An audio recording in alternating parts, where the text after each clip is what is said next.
അങ്ങനെയല്ല, ഇത് ഇപ്പം ഇതിന്റെ അമർ അക്ബർ ധോണിയുടെ സെക്കൻഡ് എന്നൊക്കെ പറഞ്ഞിട്ട് വരുന്നുണ്ടായിരുന്നു. അപ്പൊ നമുക്ക് ആഗ്രഹമുള്ളതാണ്. പക്ഷെ അത് സംഭവിക്കണമെങ്കിൽ പണ്ട് ആദ്യം സംഭവിച്ച പോലെ അല്ല ഇപ്പോൾ.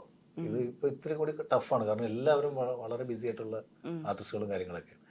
പിന്നെ അതിനേക്കാൾ സ്ട്രോങ് ആയിട്ടുള്ള സബ്ജക്റ്റ് അല്ല സ്റ്റോറി ലൈനൊക്കെ വേണം. അപ്പൊ അത് ഒരു മല്ലിക ചേച്ചി തന്നെ ഒരു പ്രാവശ്യം എൻ്റെ അടുത്ത് വിളിച്ചിട്ട് പറഞ്ഞു, അമ്മ മോനെ നമുക്ക് അതൊന്ന് ഒന്ന് ആലോചിച്ചാലോ. അപ്പൊ ചേച്ചി ആലോചിച്ചു കഴിഞ്ഞാൽ പെട്ടെന്ന് നടക്കും. കാരണം രാജുവിന്റെ ഡേറ്റും കാര്യങ്ങളൊക്കെ. പിന്നെ ഞങ്ങൾ ചേച്ചി നമുക്ക് ആഗ്രഹമുള്ളതാണ്, അത് നല്ലൊരു പ്ലോട്ട് വരട്ടെ, നല്ലൊരു സാധനം കിട്ടുകയാണെങ്കിൽ നമുക്ക് നോക്കാന്ന് പറഞ്ഞു. നമുക്കും ആഗ്രഹമുണ്ട്. കാരണം അത്ര അതിന്റെ സെക്കൻഡ് ചെയ്യാനായിട്ട് ഇനി ഏത് പടത്തിന്റെ സെക്കൻഡ് ചെയ്യണമെന്ന് കൊതി ഉണ്ടെന്ന് ചോദിച്ചു കഴിഞ്ഞാൽ ഫസ്റ്റ് പറയുന്ന ഉത്തരം ഞങ്ങളൊക്കെ അതിന്റെ സെക്കൻഡ് ചെയ്യാനാണ്. മല്ലികാമ്മയ്ക്ക് ആഗ്രഹം ഉണ്ടാവില്ല രണ്ട് മക്കള് വീണ്ടും ഭയങ്കര കോമഡി ജോണറിൽ അല്ലെങ്കിൽ അവരുടെ ഒരു സ്പോണ്ടേനിയസ് ആയിട്ടുള്ള വേറൊരു ടൈപ്പ് ഓഫ് സാധനം കാണാൻ ഇപ്പൊ ചെയ്യുന്നതിൽ നിന്ന് മാറിയിട്ട്. അപ്പൊ ഞങ്ങള് ആഗ്രഹിക്കാം അല്ലേ? അല്ല, ആ ക്യാരക്ടേഴ്സിന് ഭയങ്കര സ്കോപ്പ് ഉണ്ട്. കുറച്ച് നാളത്തെ ഗ്യാപ്പിന് ശേഷം ഒരു ഡയറക്ടോറിയൽ മൂവി വരുന്നതാണ്. എന്താണ് ഇപ്പൊ തോന്നുന്നത്? കാരണം മലയാള സിനിമ ഭയങ്കരമായി ചേഞ്ച് ആയി നിൽക്കുന്ന ടൈമാണ്. അപ്പൊ എന്താ ഒരു ചലഞ്ച് എന്നുള്ള രീതിയിൽ മനസ്സിലൊന്നും ഫീൽ ഈ സമയത്താണ് അങ്ങനെ ഇപ്പൊ വേറൊരു പടത്തിന്റെ പിന്നിലായിരുന്നു. അതിനിടയിൽ യാദൃശികമായിട്ട് കഥ കേൾക്കുകയും ഈ സിനിമ സംഭവിക്കുകയും ചെയ്തതാണ്. ശരിക്കും പറഞ്ഞാൽ കുറച്ചുകൂടി ഗ്യാപ്പ് വന്നേനെ. അല്ലെങ്കിൽ ഇനി ഗ്യാപ്പ് വന്നേനെ. അതിനിടയിൽ ഈ സിനിമ ഇങ്ങനെ ഒരു നല്ലൊരു പ്രോജക്റ്റും നല്ലൊരു കഥ നല്ല ടീം ഒക്കെ ആയിട്ട് വരുമ്പോൾ നല്ല സിനിമയായിരിക്കും, ചെയ്ത് കഴിഞ്ഞിട്ടുണ്ടെങ്കിൽ നന്നാവും എന്ന് തോന്നിയപ്പോൾ ഏറ്റെടുത്ത. ഓക്കെ. ഇപ്പോൾ പ്രൊഡ്യൂസർ, റൈറ്റർ, ഹീറോയിൻ, DOP സുധന്റെ അടുത്തോട്ട് വരുമ്പോഴത്തേക്ക് എനിക്കൊന്ന് കുറെ നാളായെന്ന് തോന്നി ഇങ്ങനെ ഒരു ജോണറിൽ ഒരു പടം പിടിച്ചിട്ട്. ശരി ഞാൻ കുറച്ച് ചിരിച്ച് ചെയ്ത ഒരു സിനിമ കുറച്ച് നേരമായി. ബാക്കിയെല്ലാം കുറച്ച് സീരിയസ് ഹെലികോപ്റ്ററും ഒക്കെ ആയിരുന്നു കുറച്ചു കാലം. അവിടെ നിന്ന് ഇറങ്ങി താഴെ നിന്ന് ഗ്രൗണ്ടിൽ ഇറങ്ങി നല്ല മണ്ണിൽ നിന്ന് ചെയ്ത ഒരു സിനിമയാണ്. എങ്ങനെ ഉണ്ടായിരുന്നു വർക്ക് ചെയ്ത സമയം? ഹെലികോപ്റ്ററിൽ നിന്ന് ഇറങ്ങിയിട്ട് ഡ്രോണിലേക്കായി.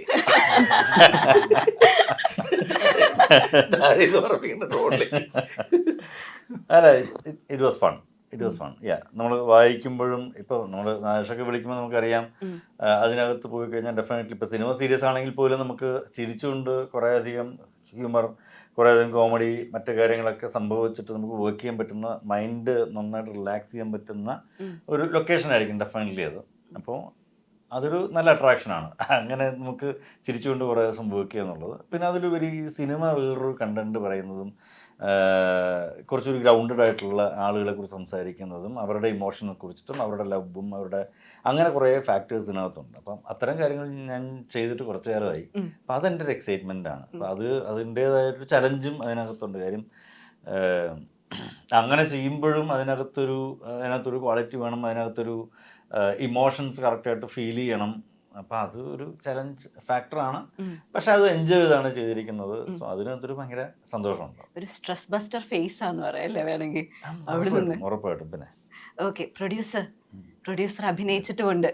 ആ വീഡിയോക്കകത്ത് നമ്മൾ കാണുന്നുണ്ട് എന്റെ കാശ് എന്ന് പറയുന്ന സമയത്ത് എന്തൊരു ഡയലോഗ് ഉണ്ടല്ലോ, കൈ തിരിച്ച് മറക്കരുതിട്ടോന്ന് പറയുമ്പോ പ്രൊഡ്യൂസർ അത് മനഃപൂർവ്വം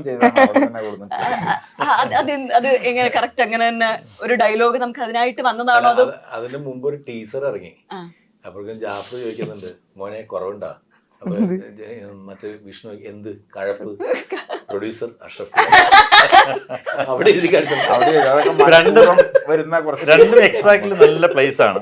ഈ സിനിമ ചെയ്യാനുള്ളൊരു ഇതുണ്ടോ എന്ന് ചോദിക്കുന്നതും ഈ സിനിമയുടെ കഴപ്പൊന്നുമില്ലേ എന്നുള്ളതാണ് അവിടെ എഴുതി കാണിച്ചത്. അത് പുള്ളിയൊക്കെ അറിഞ്ഞുകൊണ്ട് ചെയ്യുന്നതാണ്. നമുക്ക് എതിരായി ഇതിനകത്ത് തന്നെ ഒരു വർക്ക് നടക്കുന്നുണ്ട്. ഒരു നമുക്കിട്ടുള്ള ഒരു പണിയാണോ പണി? അത് നന്നായി നടക്കുന്നുണ്ട്. പക്ഷെ ഇതെല്ലാം അതിന്റെ ആരോഗ്യകരമായിട്ടുള്ള ഹ്യൂമറസ് ആയിട്ടുള്ള സിറ്റുവേഷനിലൂടെയാണ് പൊക്കോണ്ടിരിക്കുന്നത്. പണി പക്ഷെ പണിയുണ്ട്. ഇപ്പൊ ഒരു കാര്യം മനസ്സിലായില്ലേ, ഞങ്ങള് ഇതങ്ങനെ എല്ലാവരുമായിട്ട് പരസ്പരം ഈ ബഹുമാനവും കാര്യങ്ങളൊക്കെ ഉണ്ട്. പക്ഷെ എന്നാലും അങ്ങോട്ടും ഇങ്ങോട്ടും കേട്ട് കൊന്നും കൊല വിളിച്ചാണ് നമ്മള്. പുള്ളിയുടെ തുടക്കം തന്നെ പുള്ളി ആരാണോ, വീട്ടിലുള്ളവരാണോ, മാമനാണോ, മച്ചാനാണോ ഒന്നും നോക്കൂല. അല്ല, കൗണ്ടർ വന്നാ പറയും, അപ്പ കൊടുക്കും. അത് നമുക്ക് അത് പറഞ്ഞില്ലെങ്കിൽ അതിനൊരു സുഖം ഉണ്ടാവില്ല. അതുകൊണ്ട് ചില നഷ്ടങ്ങൾ ഉണ്ടായിട്ടുണ്ട്, ഗുണം ഉണ്ടായിട്ടുണ്ട്. പറഞ്ഞു കഴിയുമ്പോ ഒരു സമാധാനം ഉണ്ടല്ലോ അല്ലേ? ചില നല്ല കൗണ്ടറുകളാണ് ചില സിനിമകൾക്ക് ഭയങ്കര പ്രയോജനം ഉണ്ടാകുന്നത്. അതെ അതെ. ഓക്കെ, അല്ല ഈ പ്രൊഡ്യൂസർ തന്നെ അഭിനയിക്കുന്ന സമയത്ത് അതിന് ഡയറക്റ്റ് ചെയ്യുന്ന ഒരു സംഭവം എങ്ങനെ ഉണ്ടായി? പ്രൊഡ്യൂസർ ഇടയ്ക്കിടയ്ക്ക് പ്രൊഡ്യൂസർ ആണ് എന്നുള്ളൊരു അങ്ങനെയല്ല. അപ്പൊ നമുക്ക് വേറെ ഗുണമെന്ന് വെച്ചിട്ടുണ്ടെങ്കിൽ പ്രൊഡ്യൂസർ അഭിനയിക്കുന്ന സമയത്ത് പുള്ളി പിണങ്ങി പോകാതിരിക്കേണ്ട ഒരു ബാധ്യത അവിടെ ഉണ്ട്.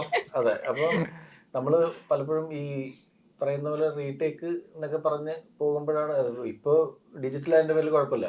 പണ്ട് ഫിലിമിലായിരുന്നെങ്കിൽ പ്രൊഡ്യൂസർക്ക് തന്നെ തോന്നും ഇനി ഒരു 3-4 ടേക്ക് പോകുമ്പോൾ അതിന്റെ നഷ്ടങ്ങൾ എന്താണെന്ന്. ഇപ്പോൾ ഡിജിറ്റലായിട്ട് പിന്നെ അദ്ദേഹത്തിന് പിന്നെ തമാശക്കാണെങ്കിൽ പോലും അതിന് കാര്യങ്ങൾ പറയുകയാണെങ്കിൽ നല്ലൊരു ആക്ടർ ഉണ്ട് ഇദ്ദേഹത്തിൽ.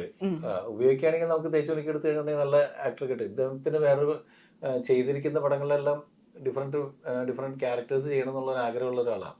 അപ്പൊ അതിന്റെ പേരിൽ ഇതിനകത്ത് ഞങ്ങൾ ഒരു പോലീസ് ഓഫീസറുടെ ക്യാരക്ടർ കൊടുത്തിട്ടുണ്ടായിരുന്നു. അപ്പൊ എൻ്റെ അടുത്ത് തന്നെ അതല്ല ഞാൻ ഈ ക്യാരക്ടർ ചെയ്താൽ ഞാൻ പറയും ഇതൊരു ഹ്യൂമറാണ്. അപ്പൊ എൻ്റെ അടുത്ത് തന്നെ ഞങ്ങൾ ബോസ് എന്ന് വിളിക്കണം. അപ്പൊ എൻ്റെ അടുത്താണ് ബോസ് ഞാൻ ഈ തമാശ ക്യാരക്ടർ ചെയ്തിട്ടില്ല. നിങ്ങൾ തമാശ ചെയ്ത് കേൾക്കും ഇത്രയും സീരിയസ് പോകാൻ വെച്ച്. അപ്പോൾ അല്ല അത് നിങ്ങളുടെ വെല്ലുവിളിയാണ്. അപ്പൊ അത് എനിക്കൊരു വലിയ വെല്ലുവിളിയാണ്. കാരണം ഏറ്റെടുത്ത് അങ്ങനെ അതിനൊരു വലിയ പല്ലൊക്കെ വെച്ച് കൊടുത്ത് പക്ഷെ വർക്കായി ഓക്കെയാണ്. ആ ഹ്യൂമർ ക്യാരക്ടറും അദ്ദേഹത്തിന് ചെയ്യാൻ പറ്റും എന്നുള്ളൊരു സാധനം കിട്ടിയിട്ടുണ്ട്. പുള്ളി പക്ഷെ സീരിയസ് മുഖമാണെങ്കിൽ ഇവിടെ വന്നിരുന്നപ്പോ തൊട്ട് കുറച്ച് കോമഡി തന്നെയാണ് അടിച്ചോണ്ടിരിക്കുന്നത്. അത് ലേഡീസിന്റെ അടുത്ത് മാത്രമേ ഉള്ളൂ. അല്ലല്ലേ? ഞങ്ങളുടെ അടുത്ത് ഭയങ്കര സീരിയസ് ആണ്. ഞങ്ങൾ ആദ്യമായിട്ട് അറിയുന്നത് അദ്ദേഹം ഹ്യൂമർ പറയാറുണ്ടോ. സുജിത്തേടൻ ക്ലാസ് എടുത്ത് കൊടുക്കുന്നുണ്ടായിരുന്നു, കുറച്ച് ചളിയൊക്കെ ആവാം അങ്ങനെ. അങ്ങനെയാണെങ്കിൽ ഏതൊരു സ്ഥലത്ത് നിന്നിപ്പോ ഏതൊരു പ്രോഗ്രാം എൻ്റെ വൈഫ് വന്നിട്ടുണ്ട്. വൈഫ് വന്ന സമയത്ത് അപ്പൊ എൻ്റെ കൂടെ ഉള്ള കുട്ടികൾ പറയും ഇപ്പൊ നമ്മളെ കൂടെ വന്ന ഹീറോയിൻസ് അവർ ഞങ്ങൾ ഷോ പോകുന്നതല്ലേ, അയ്യോ നാദർഷക്കാട് കൂടെ ഷോയ്ക്ക് പോകാനായിട്ട് നല്ല രസമുണ്ട്, ചിരിച്ചിരിച്ച് ചാവും. അപ്പൊ വൈഫ് എൻ്റെ അടുത്ത് നിങ്ങൾ തമാശയൊക്കെ പറയാറുണ്ടോ? വലിയ തമാശക്കാരനാണല്ലേ? തമാശയൊക്കെ പറയില്ലേ?